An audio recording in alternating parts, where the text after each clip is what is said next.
आस्ते कदम, आस्ते कदम, आस्ते कदम महाराज.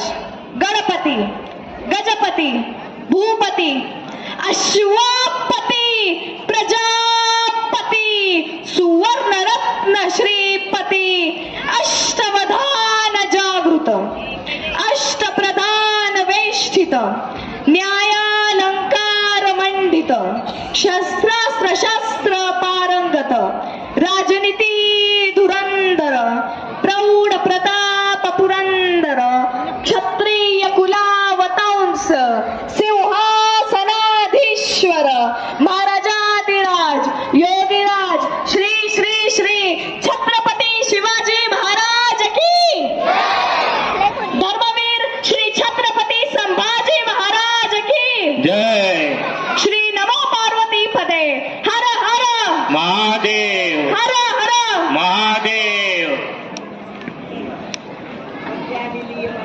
तर सर्वांनाच शिवजयंतीच्या शिवमय शुभेच्छा.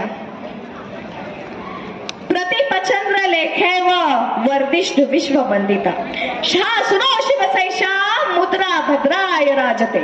मुद्रा छत्रपती शिवरायांना, रयतेच्या राजांना, ज्याच्या भक्तीला जोर नाही, शौर्याला तोड नाही, जो अथांग आहे सागरा समान, त्याचा क्षत्र म्हणजे आभाळ समान, जो त्या सूर्याची शार, मराठी मनातला धगधगता स्वाभिमान, आणि काळीज आहे सह्याद्री माझ्या शंभूचा अभिमान. महाराष्ट्राच्या देवाचं पहिलं स्थान, महाराष्ट्राचा जो भगवा आसमंत आहे, कृपावंत आहे, दयेचा वसंत आहे, ज्याच्या कुशीतून स्वराज्याचं स्वप्न देखणं उद्यात आलं. आजकाल असं म्हणतात, जिथे मस्तक टेकवावं अशा नमस्कारांच्या जागा हल्ली खूप कमी होत चालले आहेत. पण ज्याचं नाव घेताच हे मस्तक नतमस्तक झाल्याशिवाय राहत नाही, त्या माँसाहेब जिजाऊ. 33 कोटी देवांची कोट्यावधी मंदिरे असतील, 33 कोटी देवांची कोट्यावधी मंदिरे असतील, पण त्यांची पूजा फार कमी लोक करतात. पण माझ्या राजाचं असं की एकही मंदिर नाही, पण त्यांची पूजा कोट्यावधी लोक करतात. ते जाते राजे छत्रपती शिवाजी महाराज. ये संभव मर सकता है, ये संभव मर सकता है, पर बेईमान नहीं हो सकता, असे ते छत्रपती संभाजी महाराज. या सर्वांनाच माझा मानाचा मुजरा, मानाचा मुजरा, मानाचा मुजरा. तर मित्रांनो, छत्रपती शिवाजी महाराज यांचा जन्म 19 फेब्रुवारी 1630 फाल्गुन महिन्यात पुणे येथे जुन्नर जवळील शिवनेरी किल्ल्यावर झाला. मित्र हो, 350 वर्षापूर्वी आपल्या भूमीला एक कर्तृत्ववान वीरपुत्र मिळाला, ज्याने आपल्या स्वतःच्या पराक्रमाने, शौर्याने, धाडसाने आणि जिद्दीने नौकेचं होतं करून मुठभर मावळ्याच्या जोरावर, महाराष्ट्राच्या जोरावर भगवा फडकवला. त्यावेळी अनेक परकीय सत्ता या महाराष्ट्रात धुमाकूळ माजवत होत्या. मुघलांच्या कैदेत लाखो मराठा सैनिक खितपत पडले होते. स्त्रियांची अब्रू लुटली जात होती. अनेक बायकांच्या कुंकवाचा धनी मारला जात होता. शेतकऱ्यांचा कोणी कैवारी नव्हता. अशा या परिस्थितीत महाराष्ट्राच्या भूमीला हवा होता एक झंकार, धगमगता पेटता अंगार.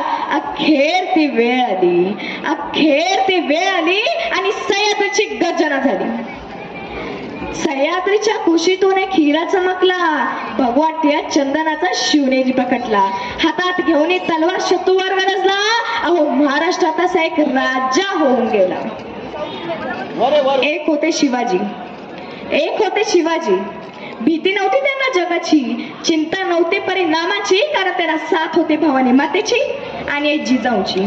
त्यांची जात माता मराठ्यांची, देशाला लाट आणली भगव्याची, वेळ रावली स्वराज्याची. म्हणूनच म्हणतात जय भवानी जय शिवाजी. होता तो सिंहाचा छावा, खेळून गनिमी कावा. होता तो सिंहाचा छावा, खेळून गनिमी कावा. जिंकून घेतले आकाश त्यांनी, जिंकून घेतले दुर्ग. विशाल सागरालाही पायमान घातला त्यांनी बांधून सिंधुदुर्ग. म्हणून थांबला नाही तो, झुकला नाही तो, पेटून उठला तो मर्द मराठा. भिडला थेट मुघलांना, दिला आवाहन डच पोर्तुगीजांना, घेतला अंगावर त्यांना ब्रिटिशांना. शेवटी मराठ्यांचाच राजा तो, पुरून उरला सगळ्यांना. कोणी जर विचारलं की मराठी या शब्दाचा अर्थ काय, मग कॉलर ताट करून सांगा की मराठी या शब्दाचा अर्थ काय. मरेपर्यंत राजाच्या सेवेसाठी ठेवलेला हा एक शब्द जगदंब जगदंब. जर सकाळी सूर्यनारायण उगवले नसते तर आकाशाचा खरा रंगच कळाला नसता, आणि जर छत्रपती शिवाजी महाराज जन्मले नसते तर खरंच हिंदू धर्माचा खरा अर्थच समजला नसता. म्हणूनच तर राष्ट्रमाता जिजाऊ साहेब परमुलखामध्ये राहून स्वराज्य निर्मितीचे स्वप्न पाहणारे स्वराज्य संकल्प शहाजीराजे भोसले. त्यांचा इतिहास आठवला की डोळ्यात पाणी आणि अंगावर शार आल्याशिवाय राहत नाही. म्हणूनच तर छत्रपती शिवाजी महाराज त्यांच्या पित्याने निर्माण केलेल्या स्वराज्याचं रक्षणच नाही तर ते स्वराज्य 10 पटीने वाढवलं असं ते शंभूराजे. अहो म्हणतात ना, नियतीचे माली बना पण परिस्थितीचे गुलाम बनू नका. म्हणूनच तर नाचू कीर्तनाच्या रंगी ज्ञान दीप लावू जगी समाज प्रबोधनाचे काम करणारे संत नामदेव बाबा. म्हणूनच तर हातात खराटा घेऊन दिवसभर गाव स्वच्छ करायचे आणि रात्री कीर्तनाच्या माध्यमातून लोकांचं डोकं स्वच्छ करायचे असे काम ज्यांनी केले ते संत गाडगे बाबा. शिक्षणाची गंगा गोर गरिबापर्यंत घरापर्यंत पोहोचविणारे डॉक्टर कर्मवीर भाऊराव पाटील. ज्यामुळे मुलींना खऱ्या अर्थाने शिक्षण मिळाले. आज माझ्यासारखी एक सामान्य मुलगी इथे काय बोलू शकते, या आमच्या सावित्रीबाई फुले आणि महात्मा फुले. ज्यांच्या राजघटनेच्या जोरावरती आज साऱ्या देशाचा राजकारभार चालतोय ते विश्वरत्न डॉक्टर बाबासाहेब आंबेडकर. अहो माझ्या शिवरायांच्या दरबारी स्त्रियांना मान दिला जायचा, स्त्रियांचा आदर केला जायचा, आणि आज आपण काय करतोय, स्त्री भ्रूण हत्या हे थांबलेच पाहिजे. आणि आज आपली तरुण पिढी काय करत आहे, रायगडाच्या पायथ्याशी जाऊन 31च्या पार्ट्या करत आहेत, बर्थडे सेलिब्रेट करत आहेत. हेही कुठेतरी थांबलं पाहिजे. आम्हाला असं शिकवले जाते की भारत हा कृषी प्रधान देश आहे. पण काय झाले त्या कृषी प्रधान देशाचं, काय झालंय आज या कृषी प्रधान महाराष्ट्राचं, शेतकऱ्यांची आत्महत्या का थांबत नाही. तंबाखू सिगरेट विकणारे आज करोडोचे मालक आहेत, नीट लक्ष द्या. तंबाखू सिगरेट विकणारे आज करोडोचे मालक आहेत, आणि सगळ्यांचं पोट भरणार, सगळ्यांना खऱ्या अर्थाने जगवणार माझा शेतकरी मात्र अजूनही कर्जात बुडत आहे. पिझ्झा बर्गर मात्र 1000ची किंमत घेत आहे, पिझ्झा बर्गर मात्र 1000ची किंमत घेत आहे. शेतीमालाला कवडी मोल भाव उरला आहे. हे कुठेतरी थांबलं पाहिजे. माझ्या शेतकऱ्यांना न्याय मिळालाच पाहिजे. मित्रांनो, जर छत्रपती शिवाजी महाराजांचा इतिहास बघितला तर तो त्यागाचा, निष्ठेचा, धाडसाचा, बलिदानाचा आहे. छत्रपती शिवाजी महाराजांचे राज्य जिंकायचे, छत्रपती संभाजी महाराजांना मारून टाकायचं, दक्षिण दिग्विजय जिंकायचं, महाराष्ट्र जिंकायचा आणि दिल्लीला परत निघून जायचे असे औरंगजेबाने ठरवले.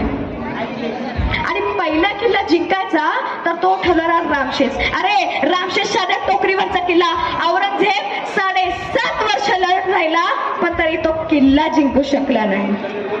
अरे औरंगजेबच काय, औरंगजेबाचा बाप सुद्धा कधी हा किल्ला जिंकू शकला नसता. त्याचं कारण असं, औरंगजेब लढत होता किल्ला जिंकण्यासाठी आणि माझ्या मर्दमावे किल्ला लढत होते शिवबांचे राज्य वाचवण्यासाठी.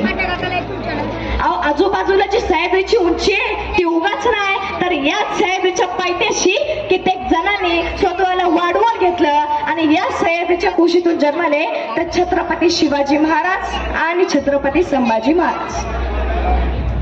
आज 350 वर्ष झाली तरीही छत्रपती शिवाजी महाराज आणि छत्रपती संभाजी महाराज यांच्या विचारांना मान देऊ ज्या मर्द मावळ्यांनी स्वतःचं रक्त सांडलं, बलिदान दिलं, अशा 18 पगड जातीच्या मर्द मावळ्यांना माझा मानाचा मुजरा, मानाचा मुजरा, मानाचा मुजरा.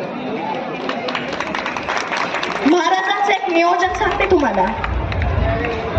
35,000च्या बहादूर खानाच्या सैन्याला महाराजांनी पराभूत करून 1 कोटी कमावले.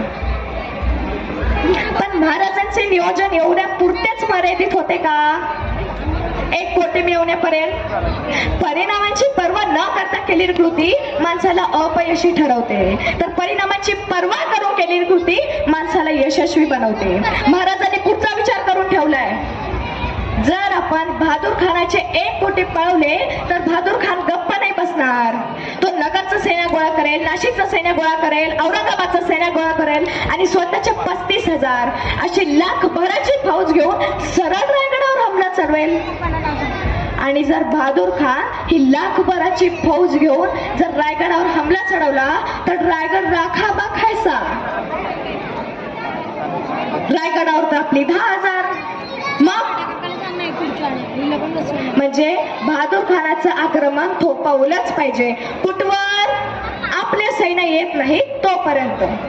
आपलं सैन्य कधीपर्यंत येणार? 4 महिन्यानंतर. म्हणजे 4 महिने बहादूर खानाचं आक्रमण थोपवलंच पाहिजे. सुरू झालं महाराजांचं नियोजन. महाराजांनी त्यांचे वकील काझी हैदर यांना बहादूर गडावर बहादूर खानाच्या भेटीसाठी पाठवले. हा बहादूर खान काय भेटच घेईना. नको बाबा, ते बनवतात फार. शेवटी राजकीय संकेत असतो, भेट तर घ्यावीच. शेवटी बहादूर खानानं काझी हैदर साहेबांची भेट घेतली. म्हणाले क्या है? तसेच काझी हैदर म्हणाले, हुजूर, आपल्या अंतःकरणाला किती यातना झाल्या असतील याची आम्हाला तीव्र जाणीव आहे की असे दिवसा ढवळ्या 1 कोटी पळवणे साधी बात नव्हे. आपल्या हृदयावर किती दुःख कोसळलं असेल याची आम्हाला जाणीव आहे. पण हुजूर, चुकून झालो हे. It's an accident. अपघात होता हा. तर बहादूर खान म्हणाले मग? तसेच काझी हैदर म्हणाले, हुजूर, आम्ही तुमचे 1 कोटी पळवले, पण आम्हाला तुमच्या ताकदीचा अंदाजा नव्हता. आणि जेव्हा आमच्या ते शिवाजी महाराजांना कळाला तेव्हा मनांना त्यांना खूप प्रचंड पश्चाताप झाला. 3 दिवस आपले जळतायत महाराज, 2 दिवस जेवले नाहीत आणि शेवटी आज आम्हाला म्हणाले की काझी हैदर जावा बहादूर गडावर. म्हणावं त्यांना, आम्ही आमचे 10 किल्ले द्यायला तयार आहेत. छत्रपती संभाजी महाराज सेवेसाठी पाठवायला तयार आहे. आपल्या आज्ञेनुसार छत्रपती शिवाजी महाराज सुद्धा यायला तयार आहेत. मग तसेच बहादूर खान म्हणाले, मग कुठे त्या 10 किल्ल्याच्या हव्यांच्या? मग कुठे येतात संभाजी महाराज? मग शिवाजी महाराज कधी? काझी हैदरांना कळलं मासा घडाला लागलाय. तसेच काझी हैदर म्हणाले, हुजूर, आपण आज हे मिळाल्यातच जमा आहे. म्हणजे नाही ते 10 किल्ले, ते संभाजी महाराज, ते वगैरे वगैरे, हे सगळं आपल्याला मिळालेच म्हणून समजा. फक्त आमच्या महाराजांची एक छोटीशी अट आहे. म्हणे काय काय काय काय काय? तसेच काझी हैदर म्हणाले, हुजूर, आमच्या शिवाजी महाराजांना तुमच्या औरंगजेब बादशाहचे मान्यतेचे शिक्क्याचे कागद हवे. एवढंच काय ते शिक्क्याचे कागद? पण सोपी गोष्ट आहे का शिक्क्याचे कागद मिळवणे? मग काय मिळवायचंय? औरंगजेब बादशाहचे शिक्क्याचे कागद. ही खबर घेऊन सँडविचवर आग्र्यातून महाराष्ट्राला जाणार. जायला किती लागणार? 2 महिने. सँडविचवर आग्र्यातून महाराष्ट्राला येणार. यायला किती लागणार? 2 महिने. झाले किती? 4 महिने. औरंगजेबाचं म्हणजेच बहादूर खानाचं आक्रमण किती काळ थोपवायचंय? 4 महिने. आणि शिवाजी महाराज हे सगळं द्यायला तयार आहेत म्हटल्यावर ते बहादूर खान निवांतच 4 महिने हालचालच नाही काही. आणि या 4 महिन्यात शिवाजी महाराजांनी 80,000ची फौज गोळा करून रायगडावर ठेवली. महाराज म्हणाले, हा या आता कधी पण. तिथे बहादूर खान वाटच पाहत होता. महाराजांनी ते खबर शिक्क्याचे कागद येतात आपले 2 वकील घेऊन रायगडावर पाठवले. म्हणाले, जा काय ते शिक्क्याचे कागद दे आणि काय देते ते सगळं घेऊन ये. ते 2 वकील पोचले रायगडावर. तसे शिवाजी महाराज म्हणाले, बोला काय काम काढलं? तसे ते 2 वकील म्हणाले, नाही, तुमचे काझी हैदर साहेब आले होते. का? अहो नाही का तुम्ही आमचे 1 कोटी पावले? कधी? अहो तुमचे ते हंबीरराव होते, त्यांनी आमचे 1 कोटी पावले. कधी?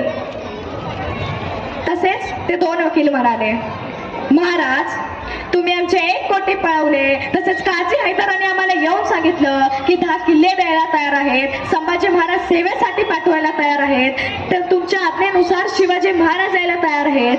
काय झालं त्याचं? ताडकन उठले महाराज. म्हणाले तुमच्या आता बहादूर खानानं अशा तलवारीचा कुठला तेज दिमाग दाखवला की आम्ही आमचे पुत्र धाडावे तुम्हाकडं. तुरंत चालते वा नाही तर अपमान पावाल. मान खाली घालून गेले हो ते 2 वकील. तो ते बहादूर खान वाटच पाहत होता. सांगितलं बहादूर खानांना, हुजूर फसवलं हो पुन्हा. त्या बिचाऱ्या बहादूर करतो तर काय आता. तिथे कळवलंय हो सगळं. औरंगजेबानं सांगितलंय सगळं, तुमचे शिक्क्याचे कागद द्या.